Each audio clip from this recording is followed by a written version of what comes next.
Muy buenas, bienvenidos a Zaragoza Marca o Marca Zaragoza, ya veremos. Hoy vamos a hablar de vivienda y lo vamos a hacer con una de las personas que yo creo tiene mayor conocimiento en esta ciudad y en esta comunidad autónoma. Vamos a hablar con Fernando Montón, director general del Grupo Plaza 14 y además consejero delegado de la estación invernal de Candanchú. Nos va a dar una imagen y una visión de lo que va a acontecer en este futuro inmediato en torno a esto que es pieza imprescindible dentro de la conformación de la sociedad, la vivienda. Fernando, bienvenido. Hola, muy buenos días, muchas gracias. Bueno, pues vamos al grano porque tenemos que hablar de muchas cosas. El Banco de España dice que de aquí al 25 necesitamos nada más y nada menos que 600.000 viviendas. El año pasado se construyeron 90.000 con una demanda de 270.000. Bueno, ¿qué está pasando? ¿Qué pasa en torno a la vivienda? Bueno, yo creo que lo que estamos viendo, esa cifra que da el Banco de España es casi volver a las cifras de la burbuja inmobiliaria, que en este país se hacían 600.000 viviendas al año, ¿no? Y ahora se están haciendo una media de 100.000. El año pasado 90.000, se están haciendo 100.000. Si lo bajamos al nivel de Aragón, se están haciendo entre 2.500 y 3.000. Y se hacían 15.000 en la época de la burbuja, ¿no? Yo creo que si necesitamos esas viviendas estamos hablando de que, bueno, pues es verdad que no vamos a ser capaces ni mucho menos de construirlas de obra nueva. Esto yo creo que va enfocado a todo el mercado, a que haya transacciones también de segunda mano. Pero tenemos un problema que ha advertido el Banco de España y que lo veníamos viendo ya tiempo atrás, de que no tenemos vivienda suficiente. Hoy en el sector que yo conozco más, que es el de obra nueva, siempre decimos que hay más demanda que oferta de lo que se está construyendo, aunque la gente que no está en el sector siempre nos dice, oye, es que hay muchas grúas en Zaragoza, pero yo digo, si estamos construyendo 2.500 cuando se construían 15.000, y de las 2.500 que veis las grúas, probablemente hay vendidas 1.700, más de la mitad ya están vendidas porque si no, no se estarían construyendo y entonces solo quedan libres esa otra mitad o menos, ¿no? Entonces, ¿vamos a tener un problema? Sin ninguna duda, vamos a tener un problema, yo creo que acentuado más hacia la gente joven, para que puedan tener la emancipación y bueno, y es verdad que cada vez estamos incrementando, yo creo, la población por el efecto migratorio y necesitamos viviendas que no tenemos. Fernando, has dado unos datos de los costes de construcción, se han multiplicado por 2. En los últimos 10 años se han incrementado los precios un 30%. Y he oído reiteradamente en esa apuesta que debéis hacer en el sector de la construcción con el tema de la industrialización. Explícanos qué es esto de la industrialización, porque a lo mejor es un sector que se ha quedado un poco parado en ese sentido. Bueno, yo sigo diciendo que somos un sector totalmente artesano, es decir, las viviendas, como digo yo, se acaban manualmente, depende de la artesanía de todas las personas que intervienen en el proceso de construcción de una vivienda, y eso hace que, bueno, pues que al final necesites una mano de obra cualificada, que encima estamos dejando de tener. Es decir, ha habido una gran desaparición o fuga de profesionales en el sector y, bueno, aparece una alternativa como la industrialización, que es verdad que no es que llegue tarde, sino que somos un sector que, siendo tan artesano, nos ha costado más industrializarnos como otros que lo han hecho antes, ¿no? Yo creo que también es verdad que la industrialización está en sus mimbres iniciales. Tenemos gente potente como AEDAS, tenemos a algún pionero aquí en Aragón como LOBE, que están haciendo más cosas en industrialización. Es verdad que se están haciendo los baños industrializados, se están haciendo prefabricados para fachadas, para antepechos de fachadas. Pero bueno, yo creo que nos sigue quedando, claro, hay que generar la capacidad productiva para poder tener todo ese producto disponible y poderlo llevar a obra. Y luego, encima, hay que adaptar la forma de redactar un proyecto para que pueda ser industrializado. Yo creo que ahora se está en el proceso evolutivo. Nosotros mismos, verdad que hemos hecho pequeños pinitos en industrialización, hemos hecho algo de industrialización en las fachadas ventiladas de Torre Romareda y de Torre Zaragoza, hemos hecho antepechos totalmente industrializados en Torre Zaragoza, lo que nos ayudó a reducir tiempos. Pero bueno, la obra tiene un montón de partidas y un montón de capítulos que, bueno, pues es verdad que hoy es hablar a los gurús de la industrialización y ya te hablan hasta de que vengan los tabiques de pladur pintados a obra y se coloquen ya pintados, ¿no? Sería lo ideal, porque yo creo que nos permitiría combatir dos cosas. Una, la mejora de la calidad de los acabados, porque ya no serían artesanales, son industriales, y otra, suplir esa mano de obra que no tenemos. ¿Y rebajar precios? Pues bueno, yo creo que en el momento actual probablemente la rebaja del precio, cuando nosotros hemos hecho algún comparativo con hacer una obra industrializada versus sistema tradicional, no rebajas precio en cuanto a coste, pero probablemente si metes en la ecuación el plazo de ejecución de obra, ahí es donde empezarías a reducir. Es decir, yo creo que es más rápido, te va a permitir hacer la obra más rápido. Hoy yo creo que por la capacidad productiva no es más económico, pero acabará siendo más económico seguro. Oye, siempre oíamos, cómprate un piso, es una inversión. Hemos vivido una sociedad, la española, muy de propietarios, cosa que en Europa, bueno, depende de países, no es así. ¿Tú estáis observando en el sector que hay un cambio en esa percepción de la vivienda, de la propiedad versus el alquiler? Claro, yo es verdad que soy de la generación de cómprate un piso, que es una inversión, y si puedes, cómprate dos, ¿no? Por lo menos cómprate uno y no vas a perder, ¿no? Es verdad que yo aparecí en este sector en el año 2003, y cuando aparecí en el 2003 en este sector, yo venía a vivir en el extranjero, había estado viviendo 4 años en Bruselas, y me quedé sorprendido de los pisos que compraba la gente joven y de lo que pagaban por los pisos que nosotros mismos les vendíamos, ¿no? Porque me parecía un disparate, ¿no? Y eran unos precios que decía Zaragoza en ese momento, pues estaba el precio del metro cuadrado útil en el entorno de los 4.500 euros en cualquier barrio de la ciudad. Y entonces decían, bueno, pero es inversión, entonces, y nos quitaban los pisos de las manos. Es verdad que hoy los que compraron en ese momento de la máxima bonanza inmobiliaria, pues llegados al día de hoy probablemente ya no habrán perdido. Han tenido una época donde se ha deflactado muchísimo el precio de sus viviendas, pero ahora se están otra vez acercando a esos precios en el entorno de los 4.000. Yo creo que inversión es, pero esto es inversión como nos decían nuestros abuelos, si comprábamos en bolsa telefónica antes, siempre subirá. A ver, o tendrá periodos de bajada, pero en el largo plazo de 20 años siempre vas a va a tener un precio estable o con incrementos. Pues bueno, yo creo que en la vivienda pasa lo mismo. O sea, al final, claro, el único problema que tú puedes tener en la vivienda es como cualquier inversión, que necesites vender porque necesites liquidez y tengas que vender en el momento malo. Yo creo que es buena inversión. Nosotros hemos visto en el ciclo económico, en el ciclo inmobiliario actual, que empezó ya por el 2015, cuando ya superamos toda la burbuja, los inversores volvieron al sector. Pero volvieron al sector porque al bajar el precio del metro cuadrado útil, el alquiler volvía a la rentabilidad en vivienda, algo de donde habían huido completamente en los años 2004 a 2006, que los precios estaban altísimos. Yo creo que sigue siendo inversión, la vivienda tiene valor. Yo creo que estamos en un país con ese sentimiento de propiedad que has dicho, y que bueno, pues que te tienes que comprar una casa, salvado el batacazo de la burbuja, que te tienes que comprar una casa. Y que lo que ya no sé es qué va a pasar con las nuevas generaciones. Yo ahora veo a mis hijas que están en ese segmento pues de 17 a 21 años, y no les veo preocupadas por dónde van a vivir, ¿no? Igual en nuestra época nos preocupaba más dónde íbamos a tener una vivienda y dónde íbamos a estar, pero yo creo que ahora esa preocupación creo que es distinta. Tampoco les veo preocupadas por tener un coche, con lo cual creo que todo eso está cambiando también en las nuevas generaciones. Bueno, hagamos futuribles, hablemos de la vivienda del futuro. Has hablado ahora de la generación Z, pero anterior a la generación millennial. Estamos hablando de un modelo de familia más corta en cuanto al número de miembros, también en la búsqueda de unas utilidades y unos usos de vivienda que han evolucionado. Estamos buscando más espacios abiertos. Bueno, ¿cuál intuís que va a ser el futuro de la vivienda en cuanto al modelo de vivienda? Bueno, yo creo que en cuanto al modelo de vivienda, si comparamos con ahora, que sigue siendo muy tradicional, ahora lo que más vendemos en obra nueva es el 3 y el 4 dormitorios, es decir, quien compra ahora quiere superficie. Cuando se han disminuido las superficies ha sido cuando los precios se han incrementado, y obviamente la gente compraba los metros que podía comprar, probablemente no los que necesitaba, sino los que podía pagar. Ahora que los precios son más razonables, estamos en esas superficies. En el futuro, hombre, pues si vamos a una sociedad donde evidentemente nos vamos a unos núcleos familiares más reducidos en cuanto a número de personas, pues nos iremos a viviendas de menor tamaño.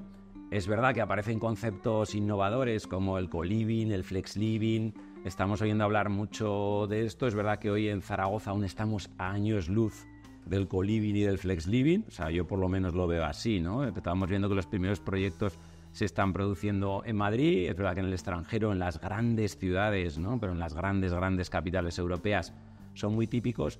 Pero bueno, volviendo a esa nueva generación que no les importa compartir coche, que no les importa compartir muchas cosas, pues seguro que estarán dispuestos a compartir vivienda de una forma u otra, y seguro que vendrán modelos muy innovadores, ¿no? Es verdad que para España tiene que suponer una ruptura brutal, pues, o sea, tiene que desaparecer ese sentimiento de propiedad, y todas las generaciones o hemos ido comprando, heredando casas, y no sé cómo cambiará. Pero sí que es verdad que vamos a ver viviendas con servicios comunes a compartir. Nosotros en la propia vivienda, yo ya llevo unos años diciendo que acabaremos haciendo las viviendas sin cocina, porque ahora la gente no cocina ni un 10% de lo que cocinamos y han cocinado en las generaciones anteriores, ¿no? Haremos unas viviendas con un pequeño office, porque ya no importará la cocina lo que ha importado hasta ahora, ¿no?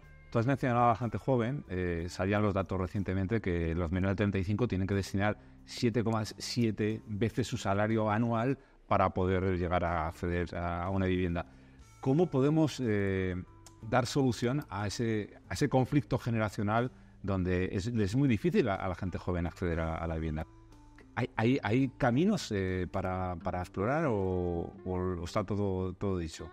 Bueno, yo creo que es un poco volver. La vivienda ha estado muchísimos años sin ayudas para el acceso a la vivienda, ¿no? Esto desapareció pues probablemente también en los años de la burbuja inmobiliaria, y ahora ya empezamos a ver acciones por parte de los diferentes gobiernos, ¿no? Si concretamos en el gobierno de Aragón ha lanzado ahora por 2 vías, ¿no? Lanza un plan, en Zaragoza hay un plan ambicioso de 1.000 viviendas en alquiler que podrían estar disponibles con un alquiler accesible para gente joven en el plazo de 2 años y bueno, pues oye, metes un volumen de 1.000 viviendas en alquiler. Y ahora es verdad que el gobierno de Aragón está trabajando en el plan de vivienda 2024-2030, donde está considerando volver a poner ayudas para la vivienda de protección oficial y evidentemente ayudas sobre todo para la gente joven, ¿no? Ahora a nivel estatal ha salido el aval del ICO, que es verdad que se anunció ya en febrero, los bancos lo han firmado ahora en abril, los convenios con el ICO tienen que firmarlos ahora, empezar a firmarlos en abril, y lo van a poner en marcha en mayo, y entonces pues bueno, van a financiar hasta el 25%, van a avalar hasta el 25% de la financiación, con lo cual habrá gente a la que le van a dar el 100% de hipoteca. Pero bueno, que te den el 100% de hipoteca, si tienes que destinar 7 veces tu sueldo, pues no lo vas a poder pagar, ¿no? Entonces yo creo que al final, para los que no haya capacidad de compra, tenemos que conseguir que se pongan en el mercado esas viviendas de alquiler a precio asequible para gente joven, y luego para quien vaya generando capacidad de compra, pues ve una buena solución este aval del ICO o las ayudas que vuelvan para la vivienda de protección oficial, porque además es la pescadilla que se muerde la cola. Hoy hacer viviendas de protección oficial con los costes de construcción que hay, pues bueno, pues tenemos evidentemente promotores o sobre todo promotores constructores que lo están haciendo, pero yo admiro esos proyectos porque digo, o sea, es que aquí la rentabilidad es súper reducida, con lo cual para el promotor tradicional que hacemos un tipo de vivienda no nos atrae ir a ese sector porque tenemos un problema con costes de construcción, los precios de venta están fijados, con lo cual hay muy poca rentabilidad, ¿no? Entonces digo que es la pescadilla que se muerde la cola porque tenemos que poner esa tipología de viviendas en el mercado, pero o encontramos una fórmula de colaboración público-privada donde, oye, sí que va a haber un promotor, pero encima el gobierno va a dar ayudas y dará ayudas a los compradores, igual tiene que dar algún tipo de ayudas vía liberando suelo, intentando ajustar los precios del suelo para la construcción de ese tipo de viviendas. Si cualquiera que nos está viendo se está planteando comprar una vivienda, evidentemente hay zonas de Zaragoza, ya hablamos de Zaragoza, que bueno, pues han dado soluciones expansivas al mundo de la vivienda. Ya no hablamos de la centralidad, estamos hablando de barrios nuevos, desde Miralbueno, estamos hablando de Arcosur, por ejemplo, que sí que hay terreno y que parece que eso tendría que crecer, Valdespartera, o ya zonas residenciales más cercanas a Zaragoza, como Escuarte y otras poblaciones, María de Huerva, Villanueva. ¿Cómo intuyes esa expansión de la vivienda en lo que es Zaragoza?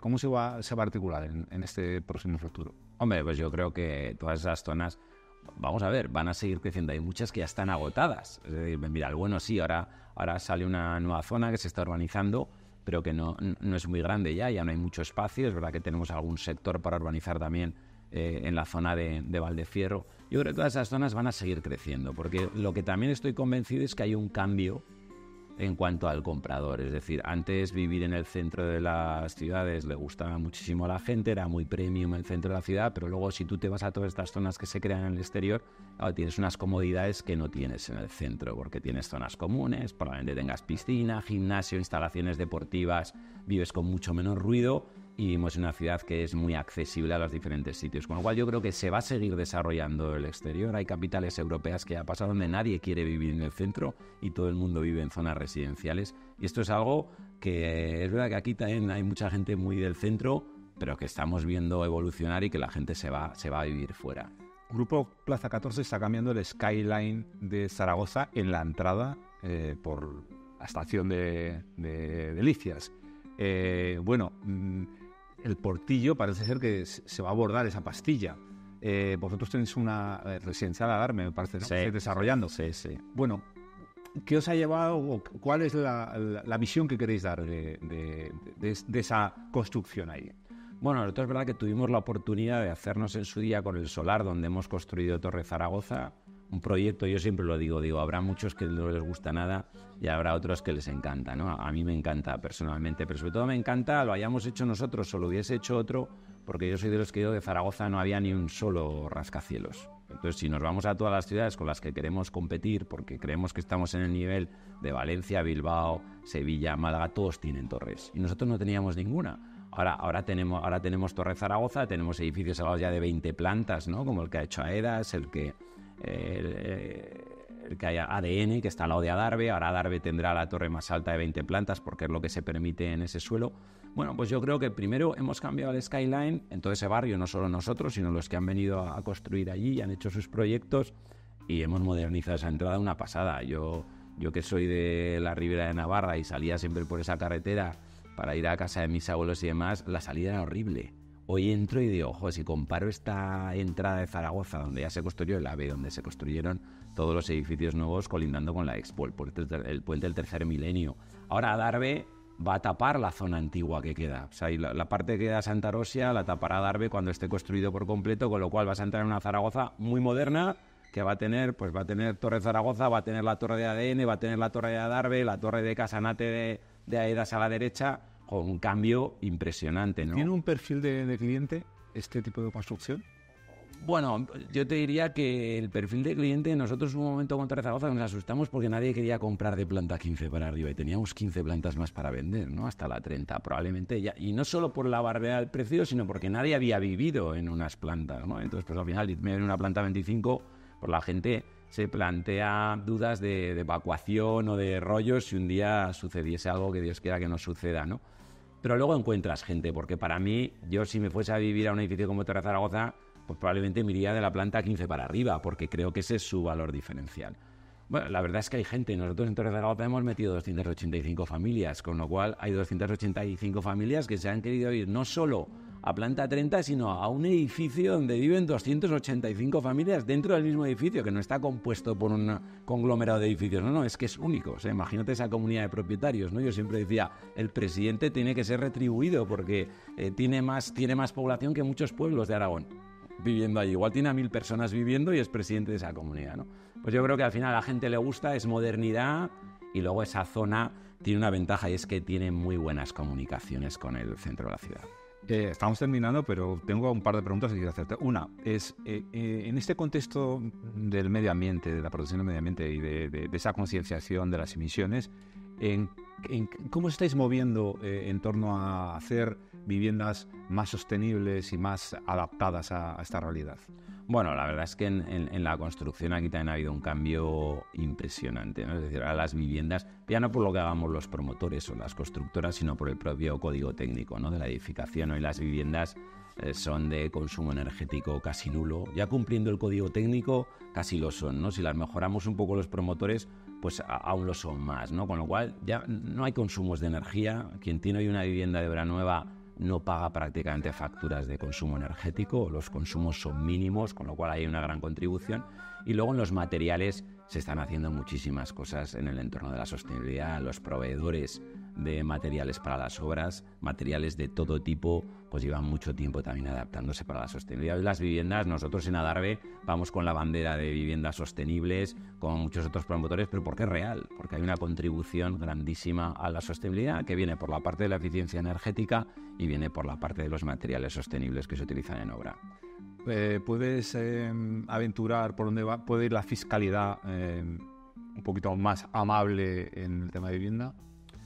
Bueno, pues yo creo que si los gobiernos se plantean volver a dar ayudas, pues bueno, pues yo creo que tienen que ir en reducciones de la JD, que ya lo hay algunas comunidades que lo están haciendo.